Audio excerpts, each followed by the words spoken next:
Welcome to our third lesson on Christian Apologetics, and today we will be doing evolution. So each week, as we begin, I want to remind us that we are not just answering question after question. We want to have an objective in answering question. So the four objectives are here. Most of the weeks we'll be answering this first question. That there is the biblical God. Previously, I just put accept God, but we want to be more specific, biblical God. Okay, so most of the lessons will be answering this. Once you get God right, then the rest is easier. Okay, so what aspect of the first point? So we have done with last week answering some of the atheist questions. So now we'll start with evolution because some people are hung up on evolution against creation. Sorry. Okay, we start with why be religious and not agnostic? So agnostic is a form of atheist who deny God. Okay, so the agnostic basically is someone who claims to not know whether God exists and so does not believe in God. Okay, they say got no evidence or they just too lazy to go and find whatever. They're not interested lah. So they in the end they say not that they deny God. They say I don't know. Okay, holding that knowledge about God is beyond human reason or experience. Agnostics have nothing to offer beyond the grave. Okay, there's no hope. They live for this world. They die with this world. There's nothing beyond. So for myself, what is the point of life without eternal hope? If you're only living for this world, what's the point? And that's how I became a Christian, asking this question: why work? Why get married? Why everything? And in my former life as a Hindu, it all ends with the grave, and then recycle. The reincarnation bit, and the kind of reincarnation go where? Go nowhere. So it all became meaningless, lah. What's the point of being good and being a one faithful husband and all that? Okay, so that is agnostic is useless to me. What about being a humanist, given to social and not spiritual concerns? Well, a humanist does not care about afterlife or gods, only the natural world. They live for this world, what I can see and touch. Science is to them their God, if you want to put it that way. They believe that men can act to give their own lives meaning. You can define your own meaning in life. You don't need God. That's their way of arguing. And maybe the goal in life is to find happiness in life. You can create your own meaning, find your own way to be happy, and you can also help others to do the same. That means to become humanist. Okay, they care not about ultimate meaning beyond this life. So they say we don't know what happens after that. Why bother? We just live for this world. Logically, it may make some sense, but then, ultimate meaning to me is important. Okay, so we do illustration. So Shekinah, your glory, can you join me? So I do this illustration. It's very quite powerful for opening conversations. If you use this illustration, after that you can say, okay, do you want to find meaning in life? Then you can have your 10-week session. The objective is always talk, and then ask for 10 weeks, sit together, okay? Okay, so I'm going to do this with Shekinah. If we are in on-site, I will get everybody involved, everybody do this exercise. But Zoom is a bit awkward, so he will represent everyone. But you can, as I talk to her, you can imagine that I'm talking to you and you follow in your own mind, okay? Okay, so what the first step is I'll point to objects in the room, the fan, the door, the computer, whatever, okay? And I'll name those objects. In this case, I'm not going to point to the room, so I'll point to things that I hold in my hand. Okay, so Shekinah, this is a handphone. Yeah. This is a glass spectacles. This is a computer mouse. This is a watch and so on. Okay, you can point to 4 or 5 objects. That's step number 1. Step number 2, I'm going to name the objects. I'm going to point and name. So Shekinah, you need to point to the object. In this case, just point to the camera. Okay. And then I will say what is the object. You tell me what is the purpose of this object. Ready? Okay. Okay. Handphone, To communicate with people. mouse, To move, make it easier for you to function your computer if you're moving with the mouse. Yeah. watch, To tell you how much time you have. home. To make you look presentable. Okay, so you can do it 4, 5, 6 objects, whatever. Okay, that's step number 2. Okay, step number 3, uh, I'm going to uh, ask you for one other object, okay? Final object. So Okay. point to yourself. Okay, point to your nose, but you're not pointing to your nose, you're pointing to yourself. Okay, Okay. go ahead, point. Point. Name, Shekinah. purpose. Oh, Ah, um, it's a very good okay, question. okay, never mind, never mind. It's okay. I've done this with many, many people. I've also done it in QLC, one of my sermons. So QLC people maybe rings your mind. So I've done this with many, many people. Uh, the sad truth is most people do not know their purpose in life. We are intelligent enough to tell the purpose of everything around us. We can, okay, this object, you can name it, you can tell. But when you point to yourself, yeah, you can name yourself, but then purpose, most Christians may just say, oh, to glorify God, one of those politically right stuff lah. But most people have not thought through what is my purpose in life. And the sad truth is this, not only non-Christians, but Christians, many of us live without understanding who I am, what I am, and so on. That's very sad, the way we live, even for Christians. Many Christians in church just follow the church blindly. Oh, make disciples, so I go and make disciples. That's my purpose in life, to make disciples? No, that's just a task that I'm given. That's not my purpose in life. So you need to differentiate between task and purpose, right? Okay, so uh, if I showed you an object which you have never seen before, okay, uh, then you may be quite puzzled. What is this object and so on, okay? But most of the objects here I have, you're familiar. So whatever I point, probably you can name it and tell. But let's say we are early men, okay? We are in the cave, Shekinah, and somebody comes and shows something to us, an object, okay? And we have never seen this object and wondering what in the world is this. Okay, so how will we know the purpose of this object? Ask questions. Why is it shaped that way? Why does it have 3 points? What do you use it for? How is it used? Why is Okay, it in that color? Things so like you that. ask me, I also have never seen this, so I also cannot answer. So no point asking me. Try to experiment, putting it, see how it functions. Or you can either What you kind want to of, put it? no, that Where you means want to put like, it? yeah, so, okay, for instance, if I was a caveman, right? Maybe Uh, because it looks something you similar to cannot a be caveman. rock. You must be cave woman. I know. But, like something similar to a rock. So is it strong enough to break something? Okay, Yeah, or so dissect it. based on your experience, right? Yeah. So based on your experience, you may end up saying, okay, this is maybe you can use for decorating the cave, decoration item. You can take this as put as a paperweight. You can take this, I don't know, comb your hair. Uh, or if you are angry with your husband, you throw this at him, okay, weapon. So you can use this for whatever you want to use it for. You can kind of define the purpose, correct? Okay, so similarly, any object, handphone, computer mouse, whatever, you can use it as a paperweight, you can use it as a decorative piece, you can use it as a weapon, whatever, okay? But what is the actual purpose of each object? Who defines it? Inventor.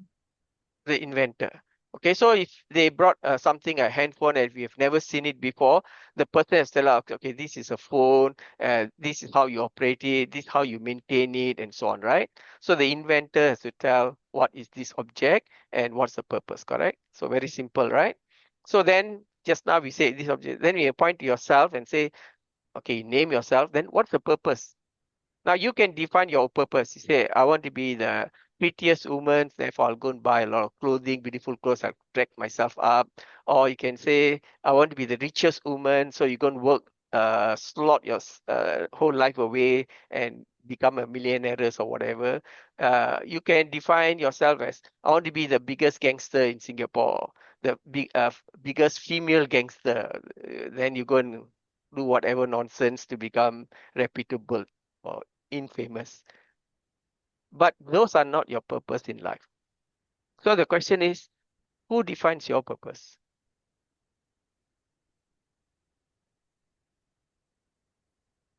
What do you think? Okay, so I can answer this as a Christian, right? Just remember. However you want. God, you'll have to be that. You'll be God. Okay. So it's a similar as just now the question, who defines this? Who defines this? The creator, the inventor. Lah. So Yep. who defines this? Has to be the creator. Now, obviously, you can do whatever you want with your life, but if you're not using any object for its defined purpose, you're actually misusing it, abusing it, and so on. Which is not the best way to live, use the item. So how do I find my purpose in life?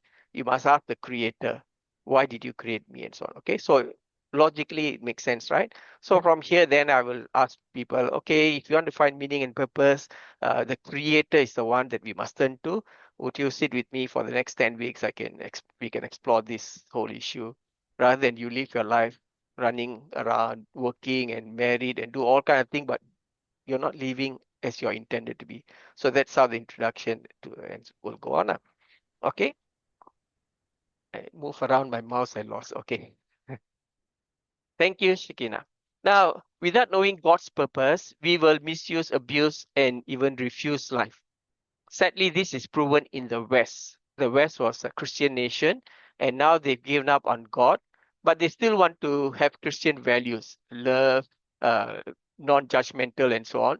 So because of they deny God, but want to have morality without God. So today you see in the West, the work culture, moral decline. There's no right and wrong. Everybody do whatever you like. Even gender also, there's no such thing as gender. Anybody can be anything. Morning male, afternoon female, whatever you want. Abortion affirming. The thing that grows in the womb is not a fetus, not a baby. It's just a clump of cell and all that. So when you don't have God in your life, you can define everything as you like, and it can be a total mess. Okay.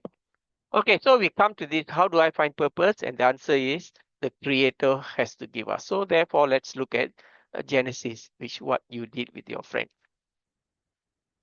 So biblical teachings on creation before we come to evolution. Okay. So God created man in his own image. In the image of God, he created him, male and female, he created them. So we are created in God's image, not evolved. Right. The biblical account of creation conflicts with the theory of evolution, Darwinian theory of evolution, which says that man is evolved from monkeys, some apes, whatever it is. Okay, so evolution is a process. Things change slowly. But creation is not a process. Creation, God created man out of dust, breathed into him the spirit, and then he became alive, a human being, right? And so the biblical account and Darwinian evolution, they contradict, they cannot be reconciled. The theory of man's evolution is not a proven fact and lacks critical missing links. When I was in primary school, they taught about Java man, Peking man as an example of the intermediate state. But over the years, these have been disproven rather. Okay, so for those who are totally don't know what evolution is, basically it's saying that every life form comes from a simpler life form. So man came from monkey, monkey came from bird, bird came from fly, fly came from fish, fish came from worm, something like that. Okay.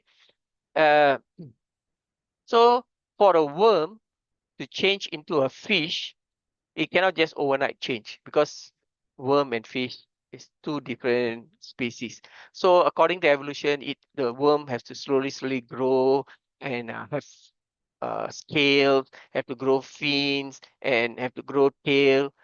Worm is very- just a long, elongated thing, but fish is more complicated.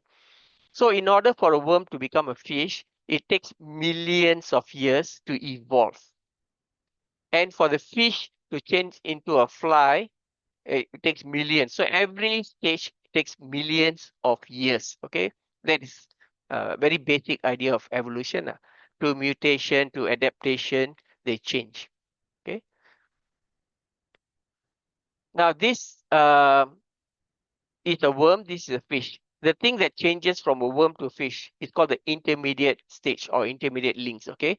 So along the way, this is millions of years, there must be something that looks a little bit like a worm, a little bit like a fish, and becoming more and more looking like a fish, okay? That's what evolution expects. And so the problem is when archaeologists go and archaeologists, geologists, they go and dig the ground, they find fossils of worm, fish, fly, all the cool forms. They don't find intermediate states. So that is the problem with the evolution theory. The intermediate links are missing. If this takes millions of years, each of this one, and there are so many species evolving to so many kind of fish, so many kind of fish turning to so many different kind of flies, you'll have the whole world must be full of intermediate states, but they are not. Okay, so that's one of the setback for evolution. In the fossil record, as they dig the ground, we have only full species, not intermediate links. That's one of the problems. Okay. Then God said, let the land produce vegetation, seed-bearing plants and trees on the land that bear fruit with seed in it, according to their various kinds. And it was so. And then again, God produced all the sea creatures according to their kinds, winged birds according to their kind. Then God produced all the land animals according to their kinds. Okay, so it's very important to know the word according to their kinds. We accept God's revelation over man's speculation. Creation account is God's revelation. Uh, Evolution is man's speculation. Okay.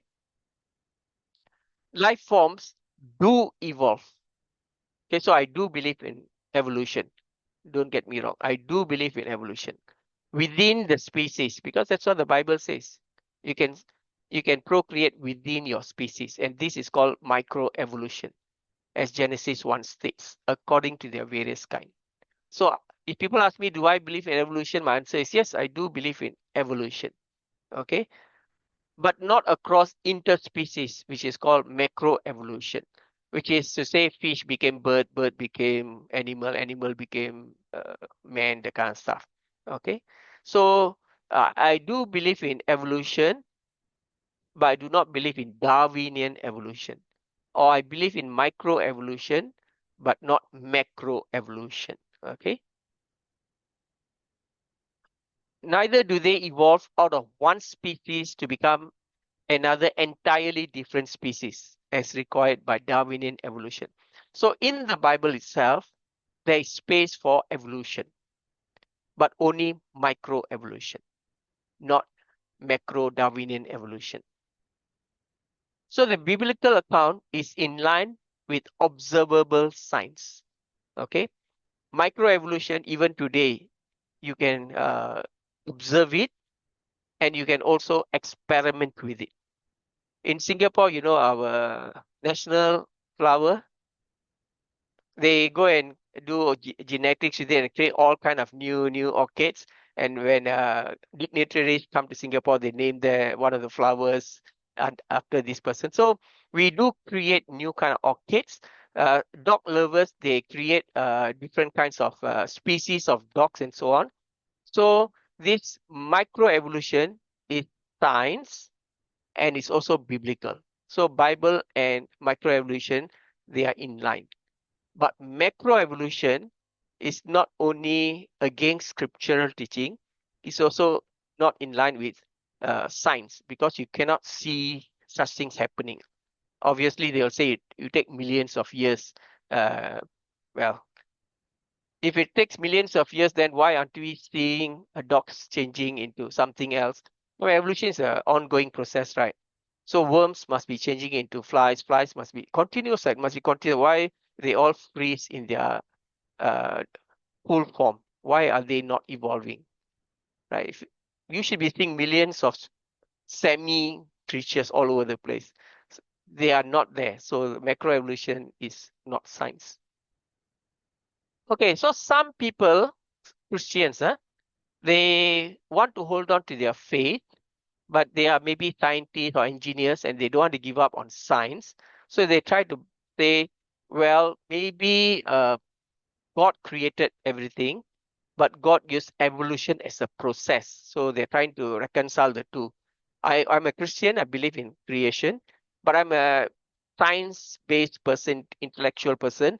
I don't want to deny science. So they try to say, well, God is a creator, but the process is evolution. God used evolution, okay? Well, I will say that biblical creation is incompatible. It conflicts with Darwinian evolution. So if you know evolution, the basic premises of evolution is that millions of years, a lot of things die, they evolve until ta-da-da, man comes into being. Okay. Whereas creation account says that God created man and man's sinful actions cause death. So if you notice the two accounts, the first account is death through evolution created man. So that is a good thing, positive thing. Without that, you won't have man. But in the creation account, man's sin brought about death. So did death come before man or did death come after man? There are two contradictory statements. Now here's the big problem. If you accept that death comes before man and not as the result of man's sin, then Christ and his redemptive works are meaningless. I mean, the whole purpose of Christ coming is God created everything. In Genesis 1:31, God looks and says, everything is good. There's no disease, there's no pollution, no death, nothing. In the beginning, man is not supposed to die. Okay, that's why people living hundreds of years is no big deal because there's no pollution, no death. God did not create us to die, but death comes as a result of man's sinfulness. Okay, and the toil of sin over the centuries reduces lifespan. And thankfully, Genesis 6, God puts a cap to the death. Otherwise, it will just keep going down, down. So God says man's life will be kept at 120. Okay, so evolution and creation are incompatible. You cannot believe in both. You have to believe in one, not the other. Okay, let's watch a video. So this Christian guy goes to universities and asks all the different faculty folks and the lecturers to give the question he asked is, can you give an example, just one example, for observable Darwinian evolution, not adaptation? Okay, adaptation is things changing slowly. Okay, where evolution is change from one species to another. Okay, adaptation is a reality, is science. Evolution is not. Okay, so just bear that in mind, and let's watch the video. Darwinian evolution, not adaptation or speciation, but a change of kinds. These are changes of kinds. They're still fish. They're distinctly different fish. We have thousands of examples. Can you give me one? I can give you thousands. Just one. For instance, I would say, look at Lenski's experiments of bacteria. Can I hear? Can you hear? What do the bacteria become? The bacteria are still bacteria, of course. That's not Darwinian evolution. That's not a change of kinds, is it? David, adjust yours. Other people can hear. Genetic makeup of the bacteria, which is still bacteria. So what do the bacteria become? A new kind of bacteria. So it's still bacteria. There's no change of kinds. To summarize, the observable evidence that you give me for Darwinian evolution is bacteria becoming bacteria. No, it is bacteria acquiring new metabolic capabilities. You said before that there is lots of evidence for evolution. I just want one observable evidence for Darwinian evolution. No, just one. But I gave you some. You don't want. Not some. I want one. Wait, you don't want that. I want one. Yes, I do. I'm pleading with people. You asked me to tell you. You asked me to tell you when I've watched one species evolve into another. Isn't that right? No, one kind into another. There's 14 different definitions of species. So I want a change of a kind. When you're talking about kinds or change in families, you're actually talking about macroevolution. You're talking about changes on the level that separate, say, cats from dogs. So could you give me any examples of Darwinian evolution? Well, when you say examples of that, then you have to sort of look at over a longer time frame. You say change of kinds, you mean the evolution of one species from another or to another. Yes, we have that in action actually in the Galapagos. Could you give me one instance? Yes, we have an example from a group of birds called Darwin's finches. What did the finches become? they become genetically new and anatomically new, recognizably different species. So there's still finches? Well, of course, there's still finches, yes. There's no change of kind. Little birds that he had observed that What did they become? their beak shapes. They're still birds. Yes. 3 finches that turn into different types of birds based They're on still the- finches. Well, for example, Darwin and his study on evolution of the birds on the island that he went on to there. Their beaks changed? Their beaks. They're still birds. There's no change of kinds. That's within the it's kind. evolution on the beaks. So that's called adaptation. It's not Darwinian evolution. There's no change of kinds. There's no different animal involved. I want something that shows me Darwin's belief in a change of kinds is scientific. And spoke of a change of kind. Can you think of any observable evidence for Darwinian evolution where there's a change of kind? Change of kind. Change of kind. I'm gonna have to think about that one a little longer. You give me anything that I can see, observe, and test, which is the scientific method for Darwinian evolution, a change of kinds. Test and observe. Handsome guy. Could you give me observable evidence, which is the scientific method for Darwinian evolution, a change of kinds?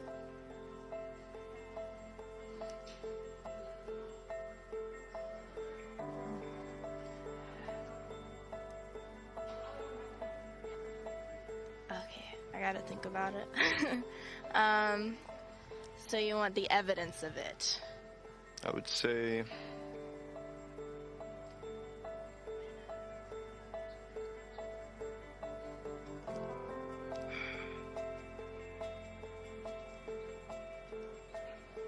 I cannot, I think.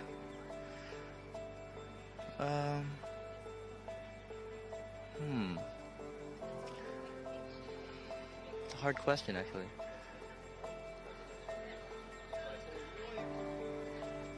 Mitochondrial DNA.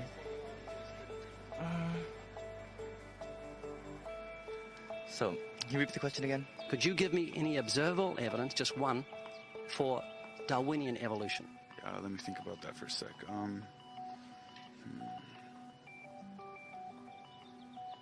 Observable evidence, something where we don't have to exercise faith.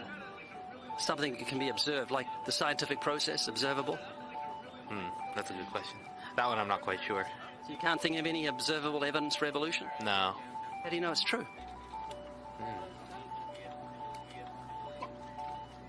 I'm not sure. So Darwinian evolution is not observable, it's not scientific. I guess so. So it's unscientific, you can't prove it. It's scientific, actually. You could prove it. It could be proven. Just do it for me. That's hard. That's just too broad of a... It's unobservable, that's why you need millions of years. Yes, exactly. You're trusting the biology majors and the biology professors know what they're talking about, and they can't even give me evidence of a change of kinds. Well, then there isn't one. If they don't give it, then I wouldn't say there was. Yeah. I just go on what I've seen and what I've learned from class. So you believe? Yeah. You know what that's called? What? Blind faith. Blind faith. Okay, so a lot of people think they are scientific and they believe in evolution, Darwinian evolution, but they cannot differentiate between evolution, mutation, and adaptation. And a lot of people point out the Darwinian going to Galapagos Island and observing birds called finches, which have evolved as in micro evolution adaptation. So the beaks have adapted to the different kind of plants that they are feeding off of. So the beaks change. So that is not evolution, that's adaptation.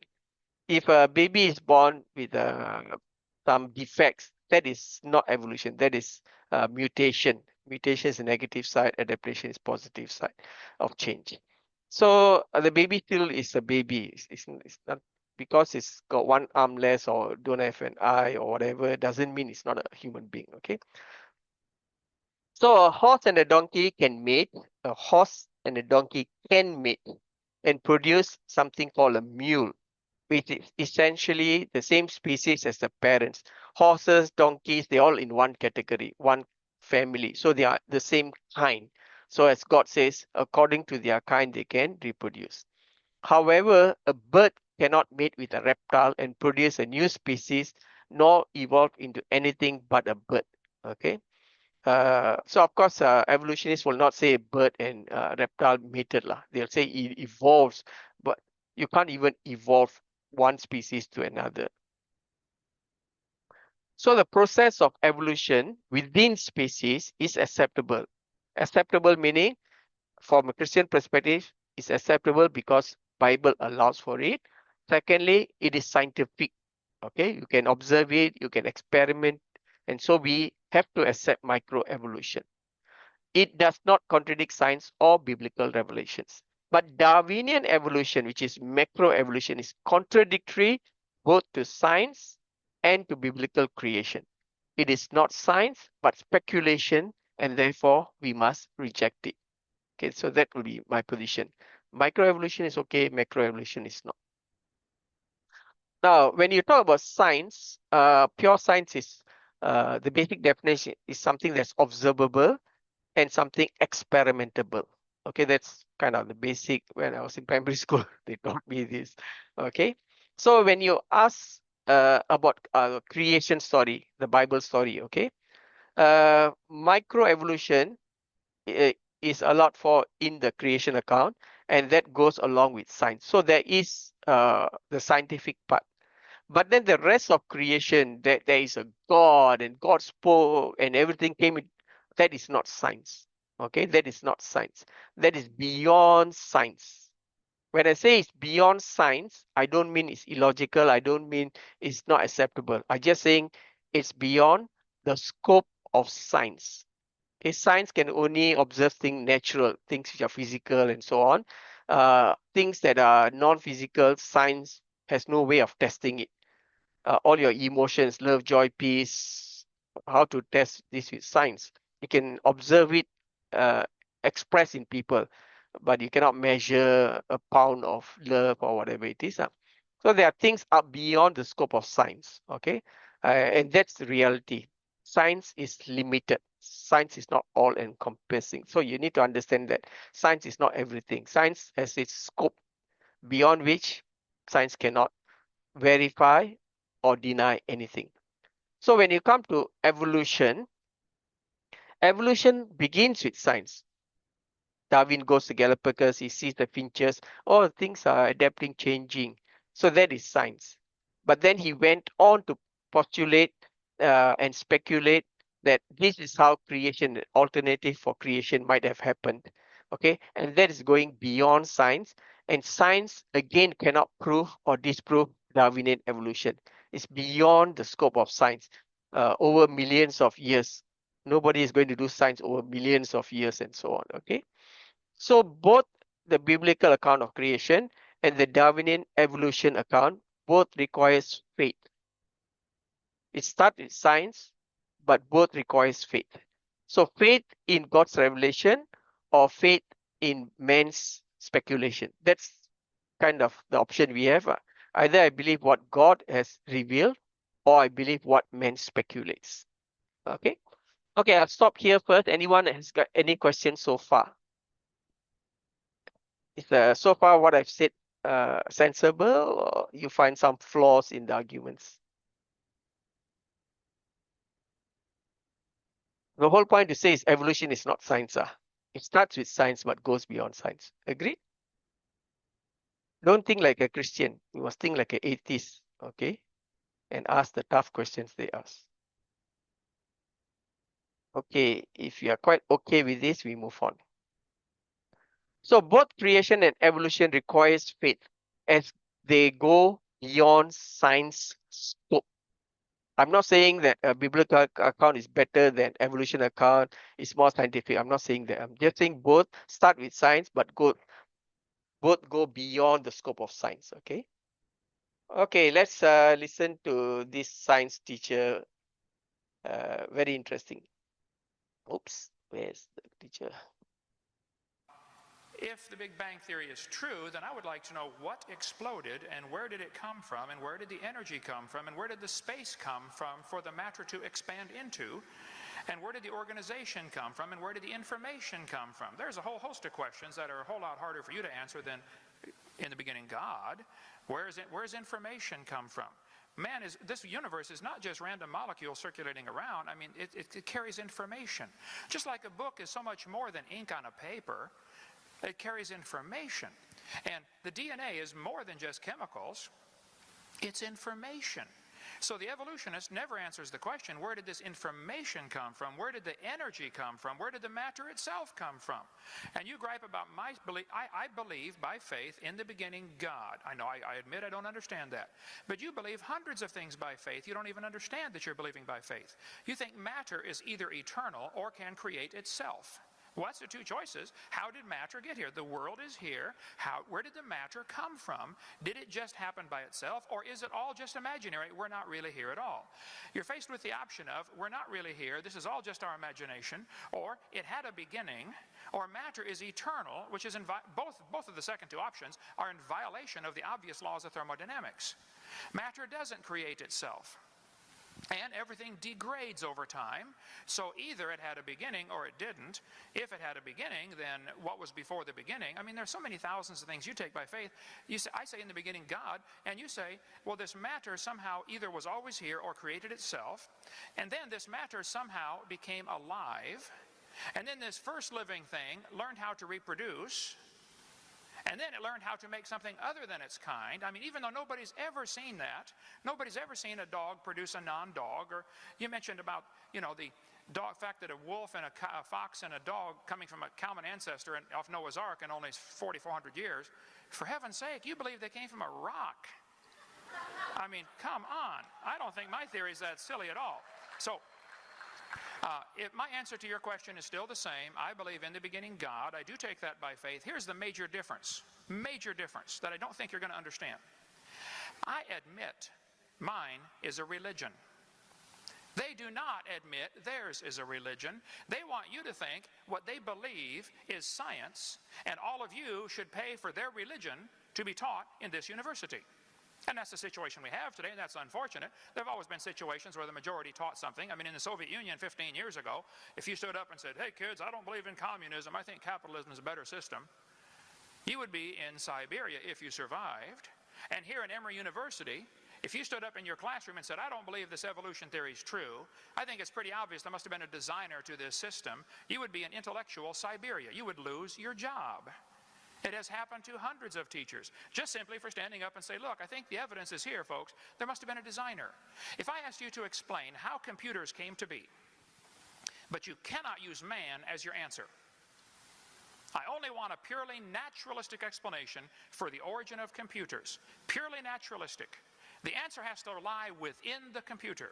How did these molecules get together? How did this data get together? How did these plastic molecules come together and the different silicone chips? How did it happen? Your answer has to lie in the computer.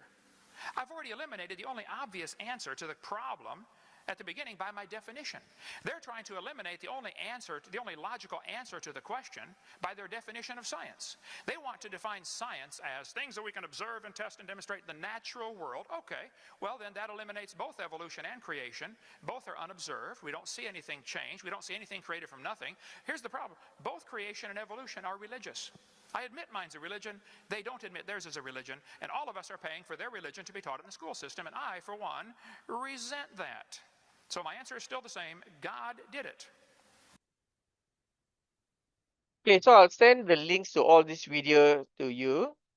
Do put it in your phone or in your computer or the cloud so that whenever you talk to people and you need to refer to this, let them watch. Okay, so a helpful way. So I collect all these kind of videos.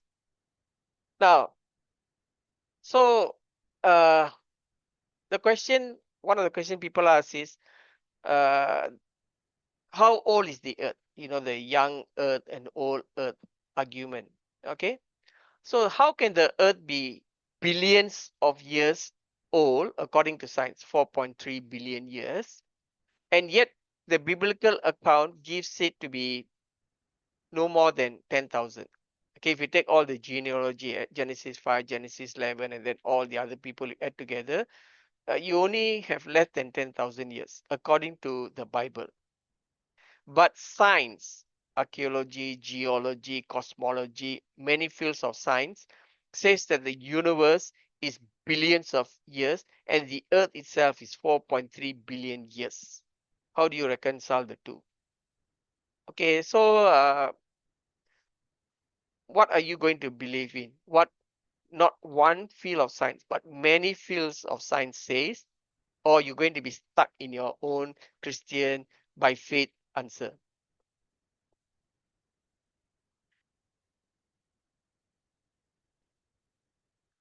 So this is one of the problems. Children grow up in the church, they hear creation account, and that's fine, in the church by faith, believe in God's word, don't ask questions, that's fine.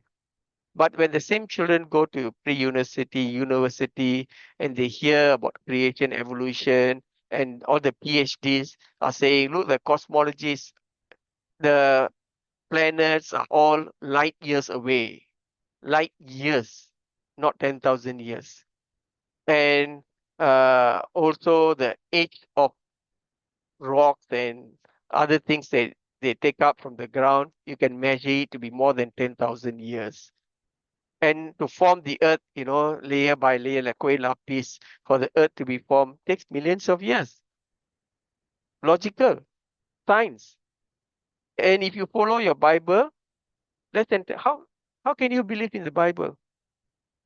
So then our young people go to universities and then got bombarded and they say, oh man, science is true, faith is just who knows whether it's true. So they become more scientific, they give up on the faith. Okay, how to answer this question?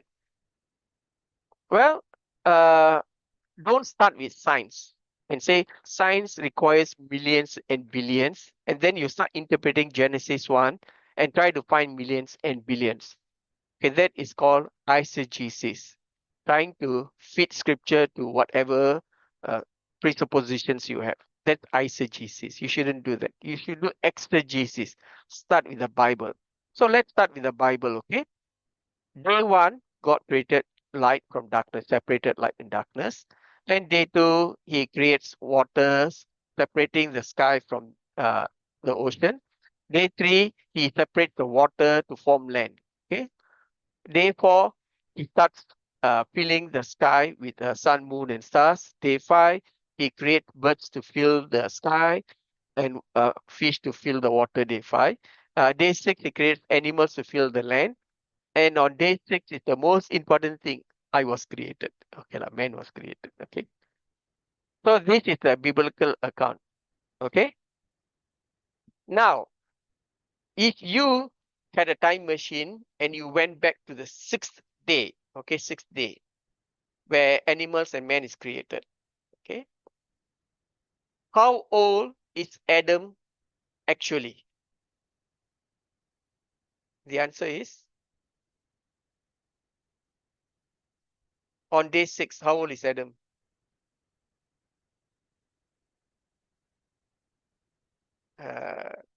Unmute and talk. It's not stated how old is Adam. How old is Adam actually? 1 day old. 1 day, because he's just created on day 6. 1 day old. Okay. Now, on day 6, you're there, you're looking at Adam. Would you say that he's a 1 day old baby? How old does Adam look? How old is Adam actually? And how old Adam looks is two different questions. Okay. So how old does Adam look? You know he's created today, so he's 1 day old. But he is not 1 day old according to the looks. So how old is Adam? Don't know lah. He could have been created as a teenager, could be maybe at 20, 30, 40, 50 years, whatever age lah. But definitely not a baby 1 day old. Okay. So he's a certain number of years. We are not told. Okay. How old is Adam and how old Adam looks are two different things. Any argument on this point? Clear? Okay. So on day 6, if I were to ask you, how old is the earth actually? What's the answer?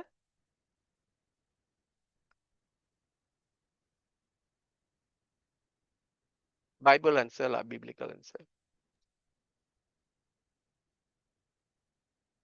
6 days.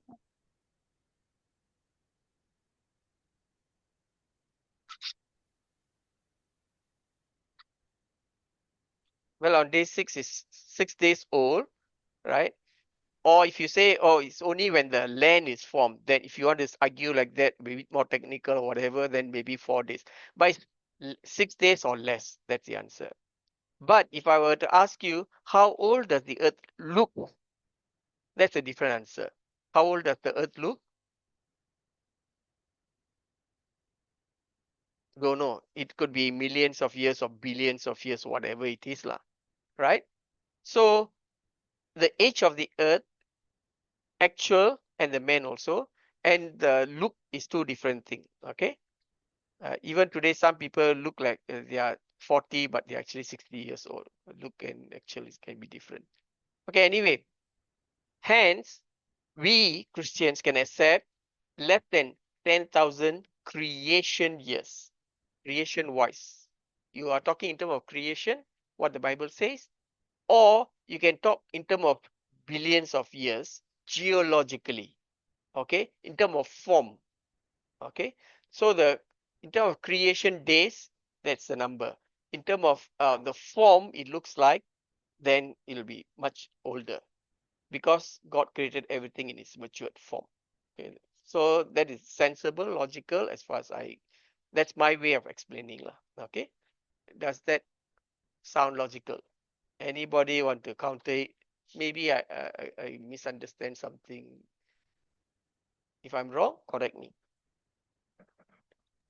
Pastor, just a question. Yes, sir. How do they determine that the Earth is 4.5 billion years ago? The scientific Is there community, is it? any proof or whatever, Okay. or it's just a guess, speculation? Okay. They use radio dating, carbon dating, and all kind of dating, and they also use redshift. That means they measure the universe. The Big Bang theory, big boom, and then there's radiation going out and all this. So they use the redshift to measure things. So they use different calculations. Okay, but this age of the Earth and age of the universe, when it first started, was much lesser. The more they gathered data, over time, it went from millions of years to hundreds of million and then billion of years, and then it keeps going. Okay, so it's not fixed.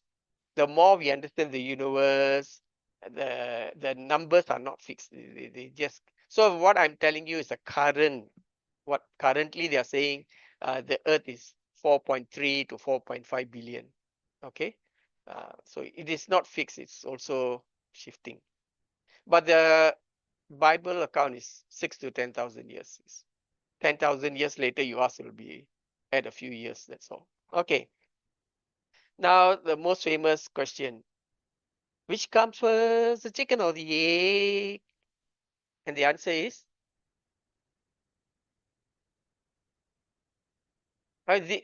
People think this is difficult. It's nothing difficult. It's just common sense. Which comes first, chicken or the egg? Chicken. Which one? Chicken. Chicken. Why chicken? Why not the egg? Chicken must come from egg, what? Because day 5 ma. What's got day 5? God created the field, the sky. Day 6, God created But I animals. don't believe in the Bible. I don't believe in the Bible. Don't give me your biblical answer. I mean, you just ask the question. I can give you a biblical answer. No, but I'm not a Christian. I don't buy into your Christian nonsense.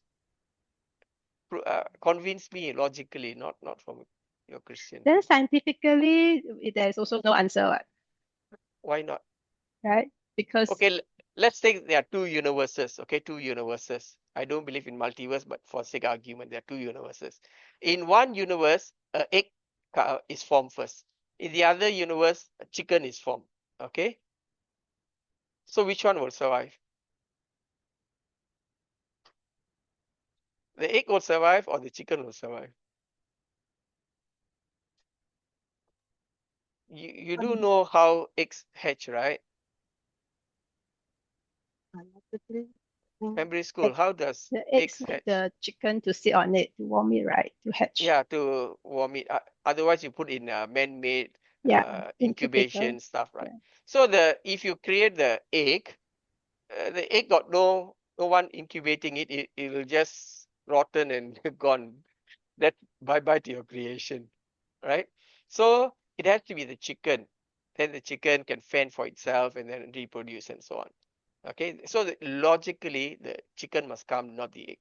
Now add to that, then you can turn to the Bible lah. So did God create a baby first or did God create a man?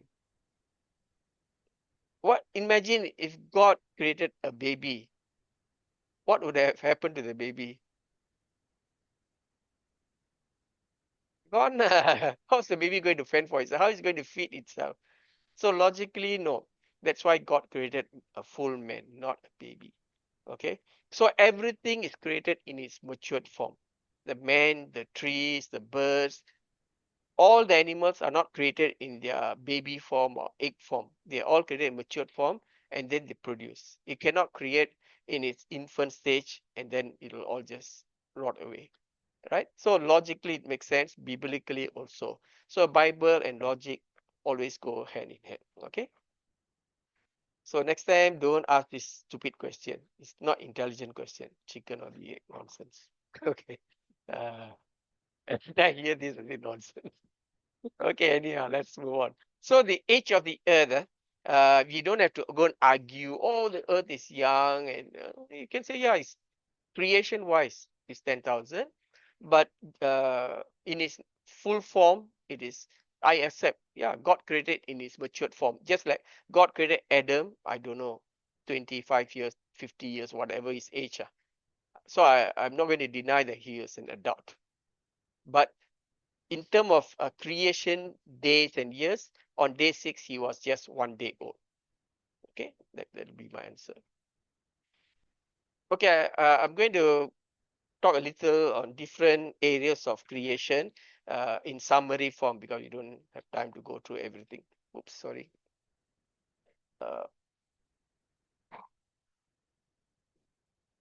Okay, so you know this one, this is called a geological structure. So in the science books, in Singapore, they don't teach much of evolution. So I don't know whether science, when I was young, they don't teach me evolution. So nowadays, I don't know how textbooks have now. But in US, in the Western country, evolution is promoted as science. So you will have this thing. So they'll tell you that, oh, there was nothing, there's just sand and all. Then later, maybe germs and all started. Then the germs, they evolved. Then you got all these sea shell creatures and then sea creatures. And then they evolved until at the top is man. Okay.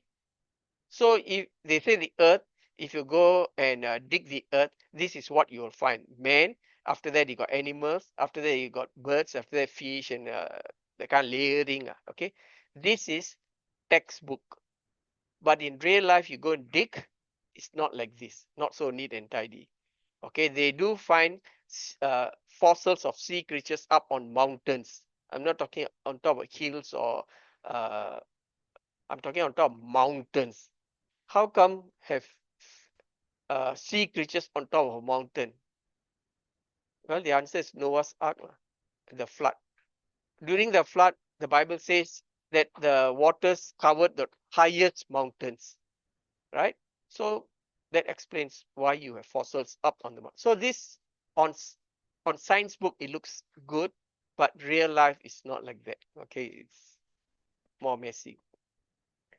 Darwinian fairy tale, I call it fairy tale, says that everything formed from one little whatever cell, and then this is called the Darwinian tree, tree of life. Okay, then some other creatures, then they all have different branches and they develop until land animals, they start developing different kind of creatures. Okay, and man is supposedly at the top, should be on top here. Even the picture was wrong. Okay, anyway. So this is the Darwinian fairy tale tree of life. But if you actually go and do proper science, you'll notice that there are a group of animals which have a base animal, like for example, a wolf. From a wolf comes all kinds of foxes and dogs and all kind of things. And then you have one kind of monkey that creates all kinds of chimpanzees, apes, gorillas, whatever. You got a certain bird, and then from that bird come. So all of them according to their kind. This is observable science. This is the fairy tale version of it. Okay, information is lost in mutation. So everybody accepts that dogs and so on comes from the fox or the wolf, okay, from the wolf. So from the wolf comes the coyote, coyote comes the dingo, which is a wild dog kind of thing, and then comes the collie and then the poodle and so on, okay.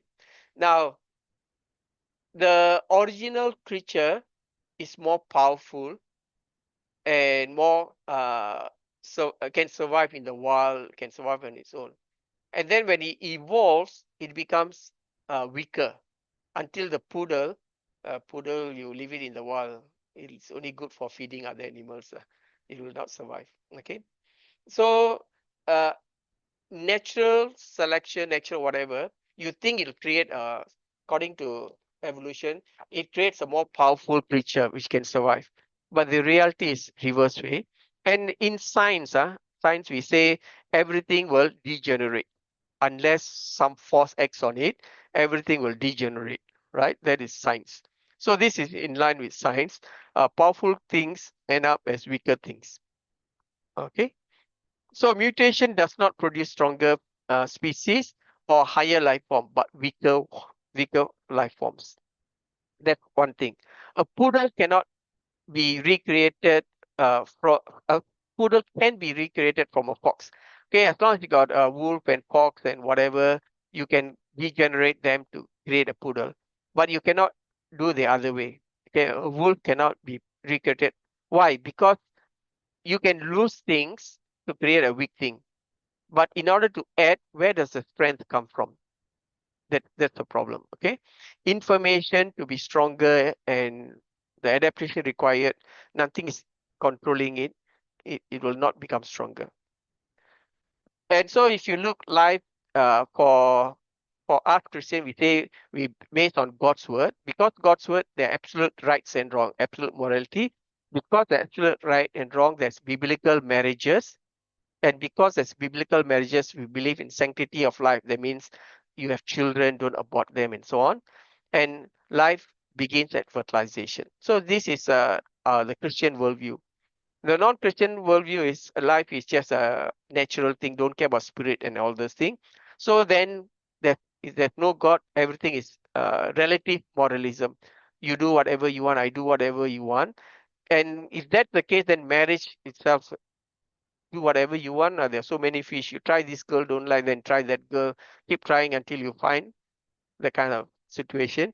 Well, since life is just a clump of cells by evolution, no meaning, no purpose, euthanasia, abortion, go ahead. Doesn't matter. So one worldview will kind of uphold life, human life, and honor it. The other worldview messes it up. And that is exactly what is happening in the West today. They blame men as the problem for the world. So they say we shouldn't have so many human beings, reduce population.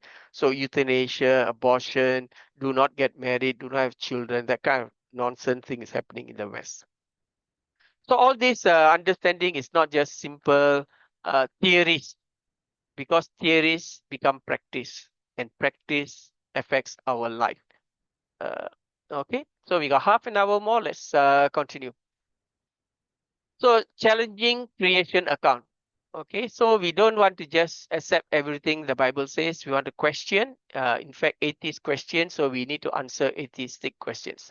So one of the things that the atheists or people who want to argue against Christian creation, they'll say, look at Genesis 1:1 and 1:2.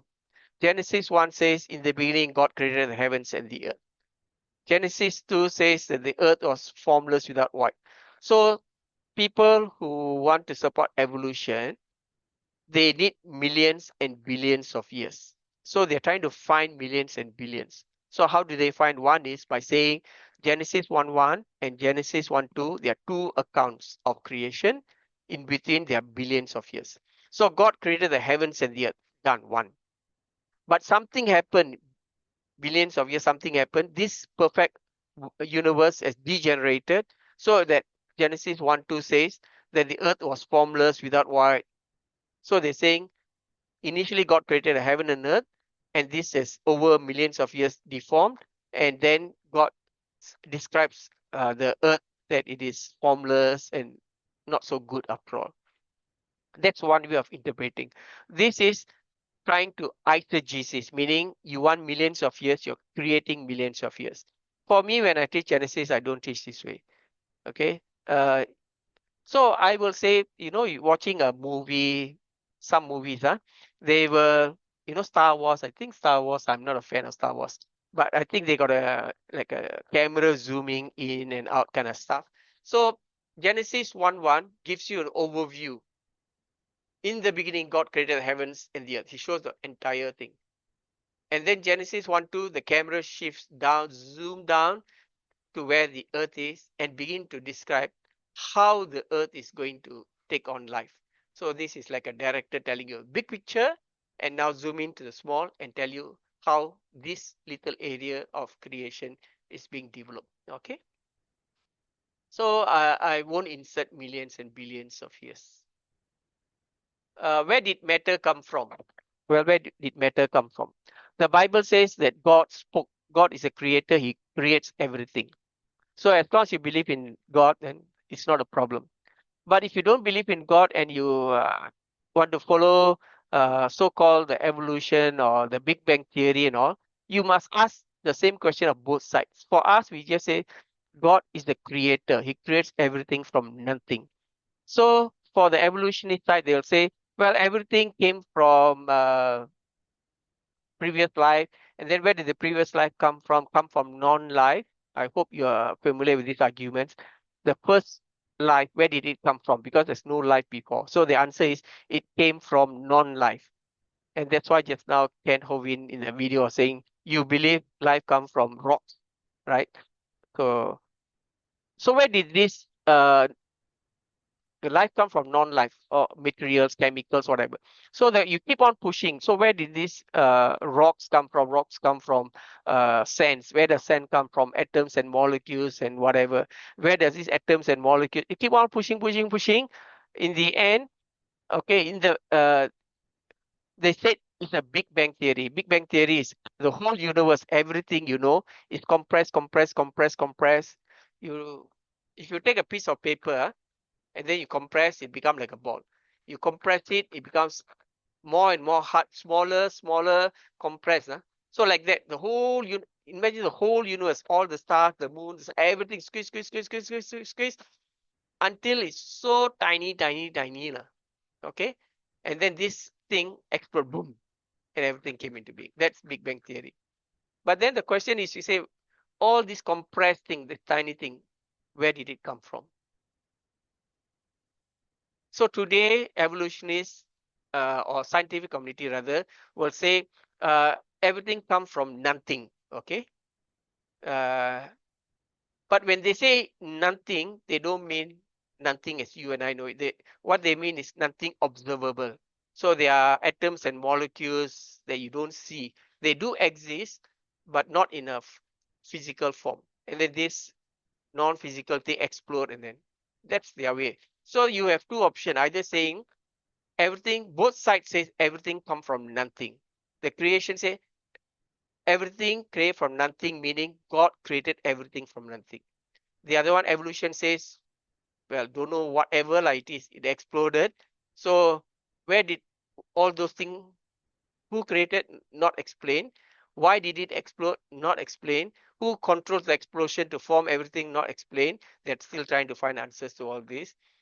I think you need more faith to believe in evolution than creation. How come there is light on day 1 when the sun is created on day 4? Anyone want to answer this? God himself is light. How do you know that? You're right, lah, of course. But how do you know that? Sorry? God is light. So the light Yeah, comes from him, the glory of the Lord. but where do you get this idea God is the source of light kind of thing? The word. Okay, Jesus says, I'm the light of the world, for one thing. Secondly, in Revelation, it talks about the heavens, right? And it says it doesn't require any sun, moon, or whatever, because God is the light. Okay, so from this idea, we will say, well, there's light because God is the source of all life and light. Okay, so he can create light even without the sun. Okay, you don't need a sun to have light. If God says, let there be light, he can illuminate all the protons, everything to give light. So God is a supernatural God. He can do that if he wanted. And in this case, he probably did. There are other ways to explain. The sun, if you read day 4, it says the sun, the moon, and all are created to give light for this, our solar system, our earth. Okay. But then it doesn't mean that God didn't create other lights in other parts of the universe. Okay. So like I say, big picture, God created everything, and then zoom into our solar system and create how life is created on Earth. So the sun, moon is created for our solar system. But beyond that, well, God could have created all the stars and other whatever planets, whatever. Okay. So that's another way to explain. Uh, Now, so there are different ways to explain this. How come there's light uh, other than the sunlight? Now, how is there day and night without sun and moon? Because when you say sun and moon, day and night, they are in relation, right? 24 hours come from the earth and the moon. 365 days come from earth and the sun. So without sun, moon, how can there be day, night, seasons, whatever lah?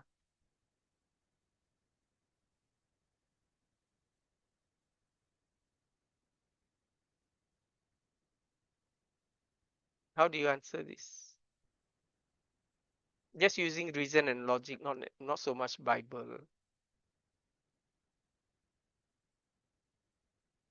But you cannot avoid the Bible, I guess. No God, no answer.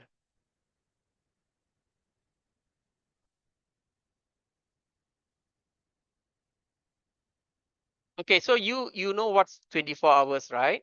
So if today I lock you in a dark dungeon where there's no light, does that mean you don't know what 24 hours is? You still know the concept of 24 hours, right? Yeah. So before creation of sun and moon, does God know what 24 hours is? In the end, he's going to put the sun, the moon, and the earth in its relative position and cause them to orbit and all that. He is the one who defines what is 24 hours. It's not the sun and the moon that defines. God defines this, and God puts later the sun and the moon to actualize the concept of 24 hours. He actualizes by the physical things. So it is the Genesis is not man's account. Man is not creating Genesis account. It's God's revelation. So God, from his perspective, is telling you in day 1, 24 hours. I believe in 24 hours, okay? Each day is 24 hours. So from God's perspective, even before sun and moon is created, God has the concept of 24 hours. With that concept, he's saying, okay, this is day 1, this is day 2, this is day 3. And then day 4, he creates the sun and the moon to actualize the actual day concept. Okay? Anyone has got any objections, any questions on my explanations? This is just my explanation, okay? I'm not taking it off any website or whatever. But if it's wrong, you can point it out. No problem. I don't want to teach wrong things anyway. Okay, so that's my answer for how there is day and night without the sun and the moon. Okay, are the days literally 24 hours without the sun and the moon? Okay, as I said already, you don't need the sun and moon to have the concept of 24. So when God speaks 24, 24. Now, some people will argue that it's not 24. It is a period of time. Why they want to have period of time? simple because they're trying to support evolution. So evolution requires billions and billions. So either they find it verse 1 and 2, insert millions and billions, or they'll say each day is not a day, it's billions, millions, billions, whatever they want. Okay. So when the Bible says something, I will take it literally. This day and night, unless there's a reason to object. Okay. If it's a poem, then the words may be not literal. But if there's no need to make it symbolic, representation, whatever, if you can take it literally, I'll just take it literally. So for me, each day is 24 hours. Okay. Now, some people will point out, how can it be 24 hours? But their problem is they're starting with evolution, wanting to create millions and billions of years. And so they say each day is, let's say, even if it's, let's say, 10,000 years, let's say, for example. So then if you insert 10,000 for each day, the problem is this. Day 4, God creates, day 3, God creates the land and the sea. And then day 4, he creates the vegetation, right? And then he creates the sun and the moon and so on. Okay. Maybe I'll show you the, oopsie. Show you the, I think day 3, vegetation. yeah. Oh, sorry. Okay, so when God creates this day 3 water to form the land, and then he creates the vegetation, day 4 sun and moon, and then birds and so on. So if you say this is all, let's say not millions, but let's say 10,000 years for the sake of argument. So if day 3 God creates the land and creates the vegetation to fill the land, and then 10,000 years later God creates the sun and the moon, how do the vegetation survive? Worse still, if you say it's millions of years or billions of, it's going to be even worse, right? You say on day 3, it's not 24 hours, it's a conceptual, whatever it is. God create the land and create the vegetation in the land. And then day 4, if it's not one day, if it's thousands or millions or billions, you're saying that the vegetation is created and there's no sun and moon to for photosynthesis and so on, and the plants are surviving. It's even more ridiculous. Okay, makes no sense. But if it's a 24-hour, God created the land and so on day 3. The second half of day 3, God creates the vegetation maybe at night. And next morning, the sun comes up. I mean, he creates the sun and the moon, and then you got photosynthesis taking place. So that is more sensible than trying to say each day is millions or billions or whatever nonsense years it is. Okay, doesn't make sense at all. Okay. So my argument will be, it's 24 hours. I don't want to take fancy stuff. Okay. So it's literal 24 hours as far as I'm concerned. Okay, anybody got any issues with 24 hour, any other arguments you've heard against 24 hours?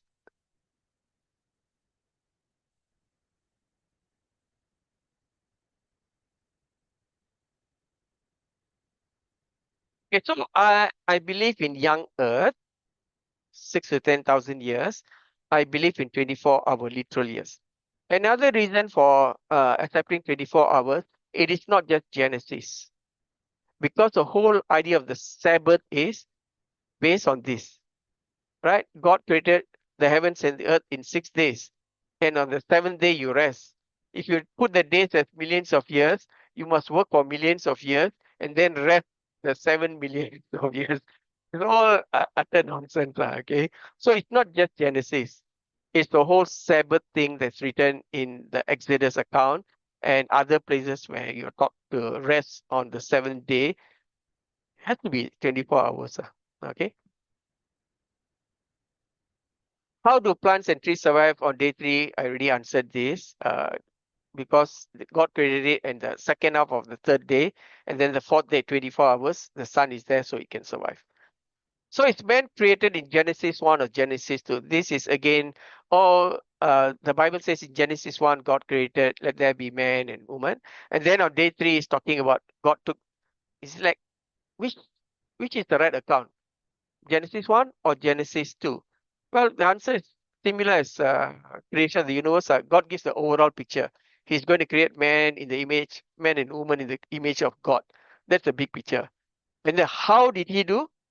Genesis 2 tells you this is how he created. He took man from dust, created the body, breathed into him life, and he became a living soul. And then he saw man is it's not good for man to be alone. Then he created woman from the rib of a man, and then the woman came into life. Okay, so one is the big picture, another one is the details of how creation.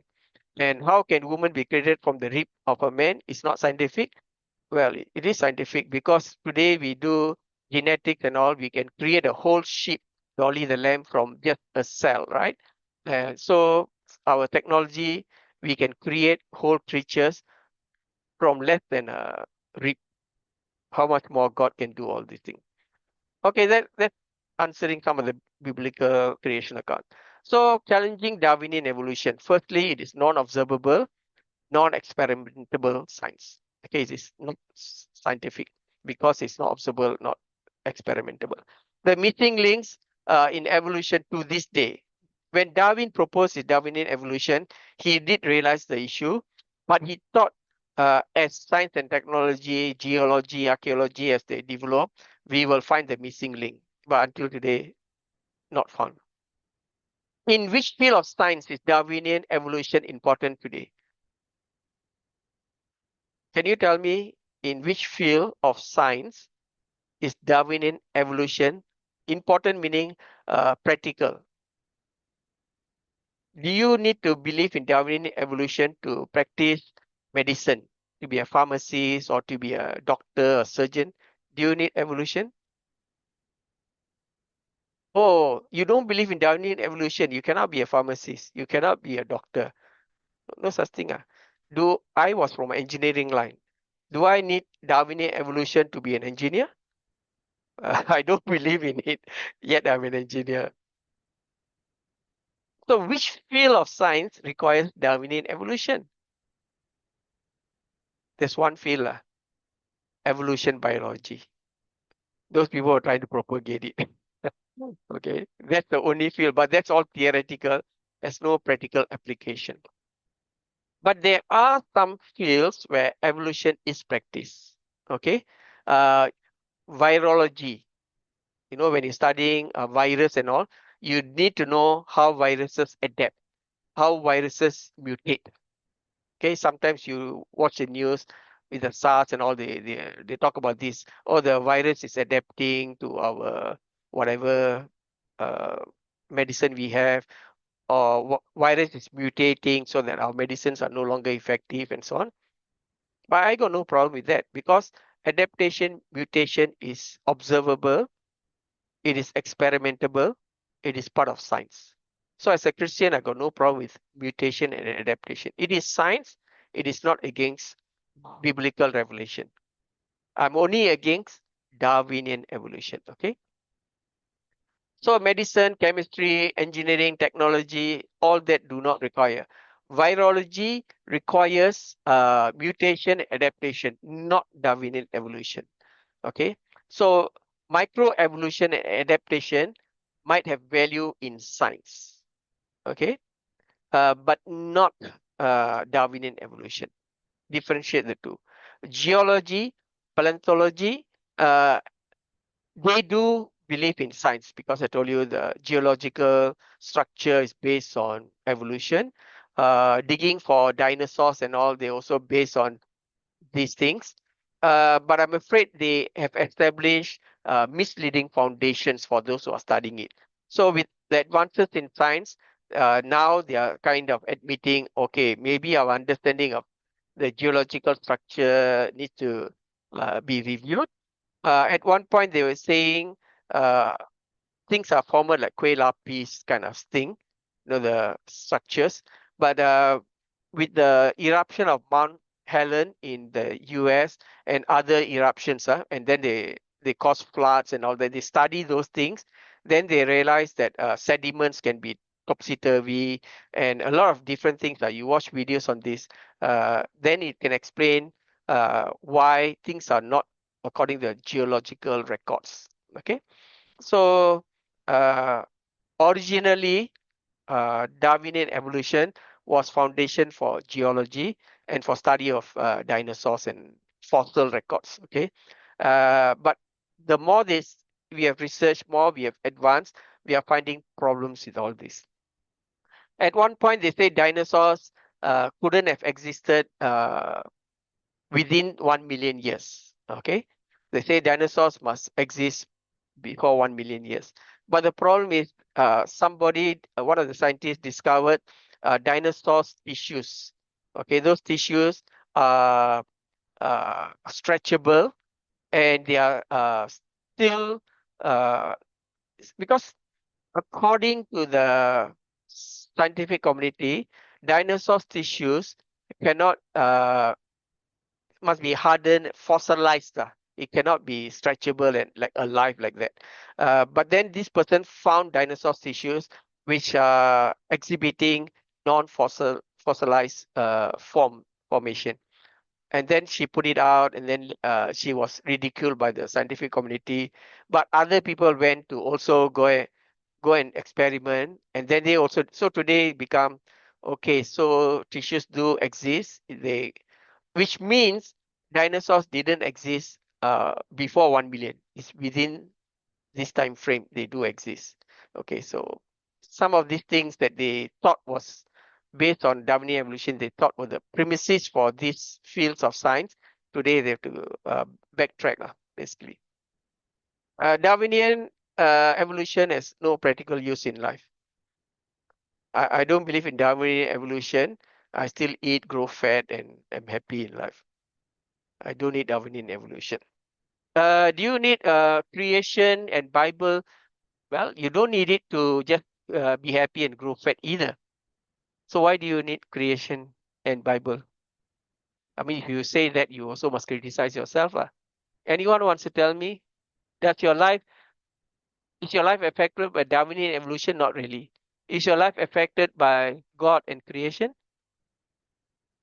If it's not, then we can throw away God and creation. What's the point of God and creation?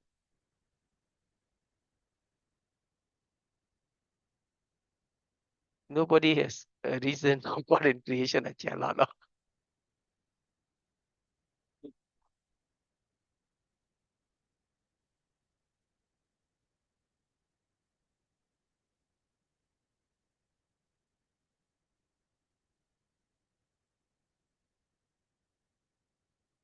Crickets. Okay, if you only think about just surviving in this world, and not even just surviving, if you just want to have a good life, prosperous life, good family, good morals, and all those stuff, you don't need God. You don't need God. And the evidence for what I just said is there are people who are of other religion or even atheists. Let's just stick to atheists. Atheists who deny, reject God. Are you telling me that there's no atheist who's happy in life, physically strong, mentally balanced, emotionally good, and a good worker, good husband, good family life, successful in life, and you look at this, wow, I wish was like them. You mean there's no atheists like that? No, there are. So if this is all you want, to be happy, to be married, to have children, and successful in life, if that's all you want, you don't need God. Then why do you need God?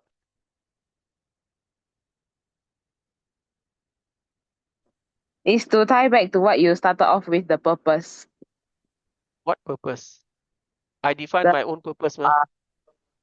If you have no creator, then there is no need for you to seek the purpose from the creator. So if you have a creator, then the purpose will be revealed to you. So that's the reason why you need to know who your creator is. Okay. So without God, I can create my own purpose, my own morality. True, I can. Okay. It's just like I can use this phone for whatever I want, but it is not for the purpose. And so if you don't have God, you will not know the purpose. Now, the sad thing is Christians have God, but they don't ask God. God, why did you create me? What am I here for? We just live like the rest of the world, maybe a little bit better, that's all. Just depend on what the pastor, the church says. Oh, our vision is to disciple people. Our vision is to mentor people. Spend your life mentoring, discipling people. Our desire is to be holy, holy, holy. Holy for what? Oh, the Bible is there to give all the answers. In fact, Genesis 1 to 11 gives you a lot of fundamental answers to life.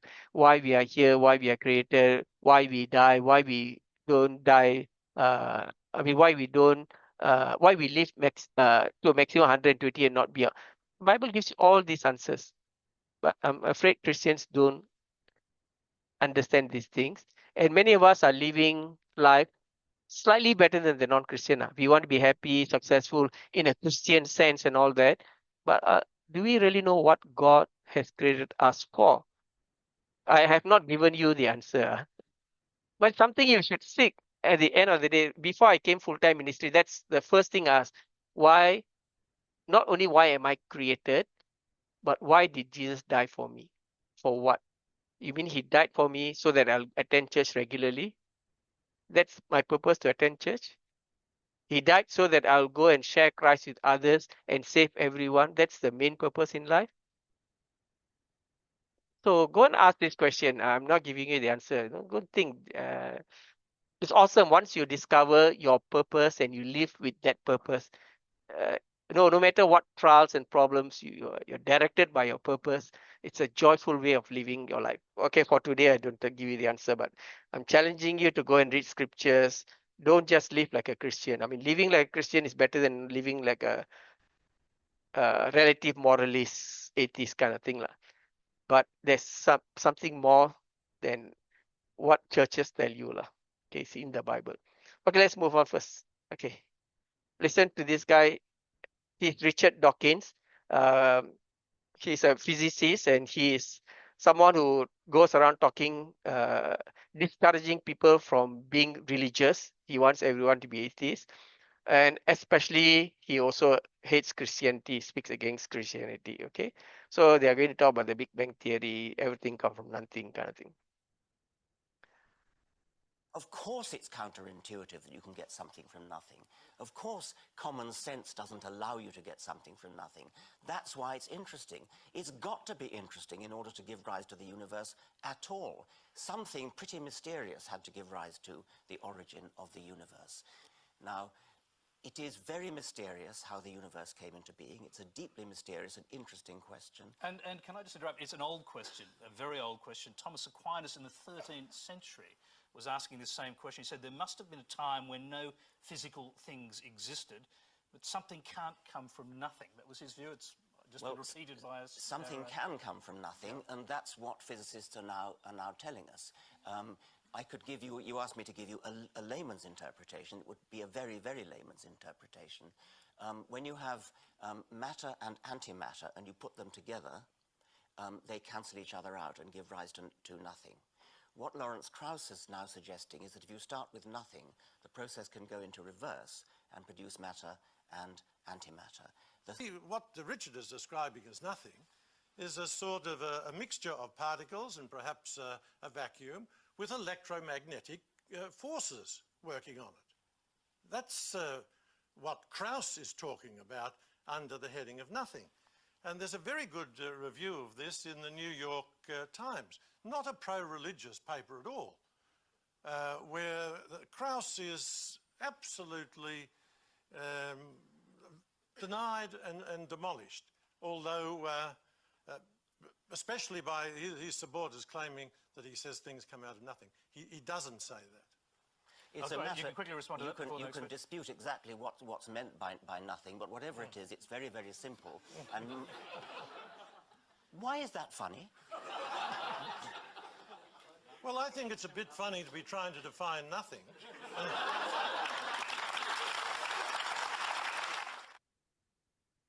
Okay, so here, evolution, those people support evolution, they keep backtracking. First, they say life form, complex life form come from simple life form. Okay, so when we ask them, okay, so man came from monkey, then there's the simplest of life form, okay? There's nothing, no more life before this. So simplest life form. So the question we ask is, where did this life form come from? So then they have to say, well, it comes from non-life, which is a ridiculous thing. And they've been trying to prove this thing. This is called abiogenics, life coming from non-life. They've been trying to prove this, no success at the moment. Okay. But anyway, let's move on. So life comes from non-life according to them. So the non-life or the material stuff of this world, all the sand, the blood particles, everything. So all of them, where do they come from? And so science has discovered, initially they say the universe has existed eternally. That's their first position. But when science develop and they find the red shifts that the universe is moving away from a center, then you reverse it. That means the universe at one point was all collapsed. So then they call that the singularity. One little tiny dot, everything was inside that and it exploded. That's the Big Bang theory. Then when you ask the question, this tiny dot with all things, where did this come from? There's this guy called Lawrence Krauss, another guy, good friend of Richard Dawkins. They are trying to prove an alternative to creation story. So they say it comes from nothing. Sounds very familiar? It's biblical, everything came from nothing. But our nothing is God, who has the source of life, who's got power. He created everything from nothing. For them, nothing, Richard Dawkins here misunderstand. He said nothing. And he himself trying to say nothing is not nothing, nothing is something. He's quite messed up. And the cardinal points out when Lawrence Krauss says nothing, he doesn't mean nothing like we understand. It's actually magnetic fields and molecules. There's something there, but not seen stuff, which then explode and become observable stuff. Okay. So science always backtracks and keeps going weird. Today, evolution, a lot of scientists no longer back evolution.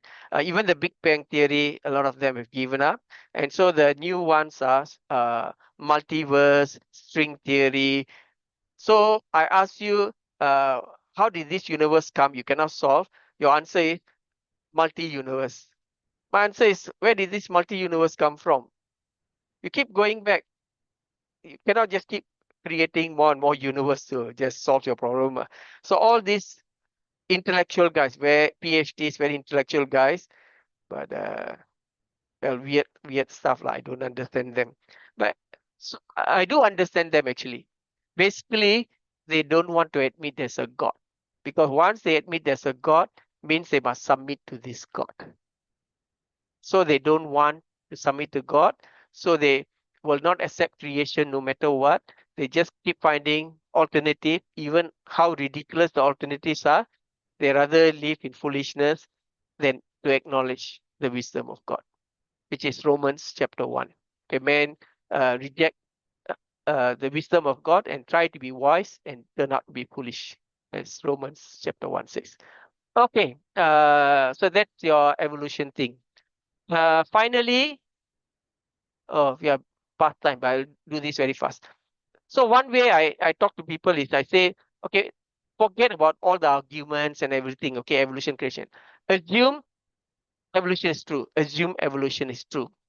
As a Christian, I will give up my Christian faith. I'll become an evolutionist. Now, what am I going to get if I start becoming evolutionist? Tell me what I'm going to get. Okay, so what am I supposed to believe about birth, my birth, the whole human being? Why are we here for? Well, it's a meaningless coincidence. Okay, there's no mind behind the matter. And for the Christian, we are created in God's love. Okay. What about sin? Evolutionists will say, no, there's no such thing as sin. Deny it, ignore it, don't bother about it. For Christians, no, sin is a reality and is dealt with in Jesus Christ and the cross. What about guilt? Well, since there's no sin, then ignore it. But guilt can cause physical ailments and so on, mental torture, all kind of things.